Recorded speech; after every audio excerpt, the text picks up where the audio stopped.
Let's look at some critical HR functions. For me, what I would recommend is look at all of these functions, but then try to pick the ones that are most important for you as a business owner.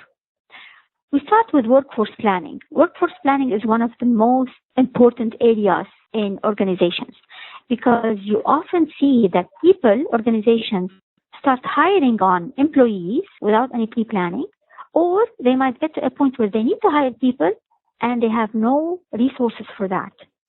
And then you look at the sourcing and recruiting, because also it's important to know where am I getting my talent from, which source, because not all sources might be suitable for the organization. For example, if you are in a technical field, you're not going to go look for applicants using a source that is technical. If you want to look for engineers, you go to a source that really focuses on engineers.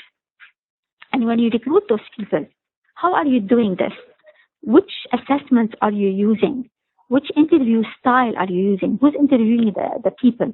How are the interviews conducted? So these are all done through sourcing and recruiting. And by the way, all of these functions we're going to address in the future sessions. Okay, so there's one session on sourcing and recruiting, another on performance and learning. So we're going to go into details into these functions in future sessions. Onboarding. This is a function that people miss sometimes. I hire the candidate, he shows up to work the first day, and what's next? Who's going to take care of the candidate, the employee, on the first day? Who's going to show them around? Who's going to give him his objectives?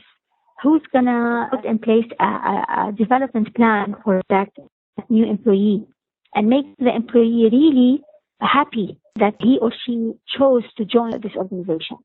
For managing the employees, then we have performance management. So this is where we are putting in place objectives and measures so that we can measure the employee's performance over a period of time. Learning and development. Again, what are the training programs that I need to put for my employees?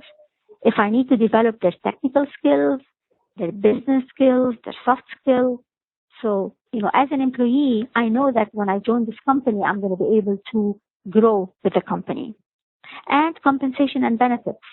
Because again, I want to make sure that when I join a company, I'm being paid fairly based on market rate, that my salary is good enough, and I have a good bonus structure in place that I'm going to work towards.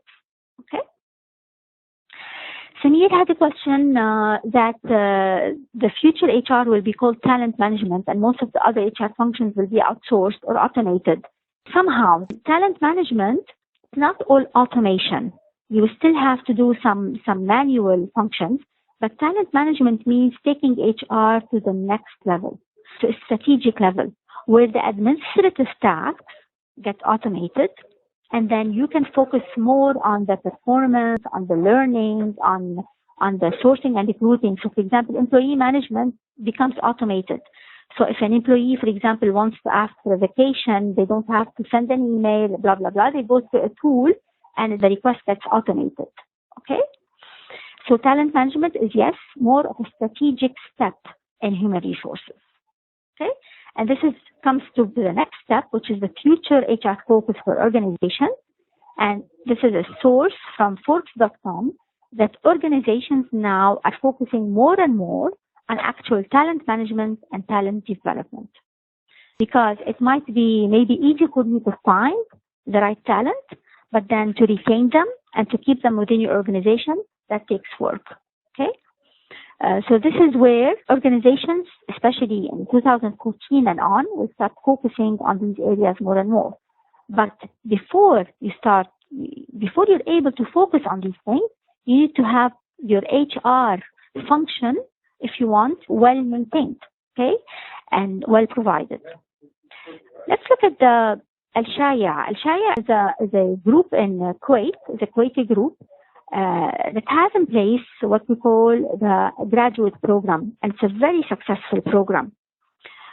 This is something you can apply for your organization. Even though sometimes we show case studies from global organizations or large organizations, that doesn't mean that you cannot apply it to your organization, even if you're still in the early stages of the growth.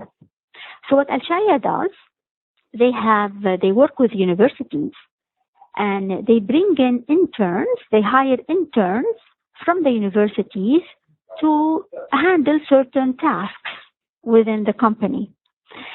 So when they hire the intern over a month or 2 months or 3 months period, they first of all, the intern becomes acquainted with the company. The company can assess whether that person is a good fit for the organization or not.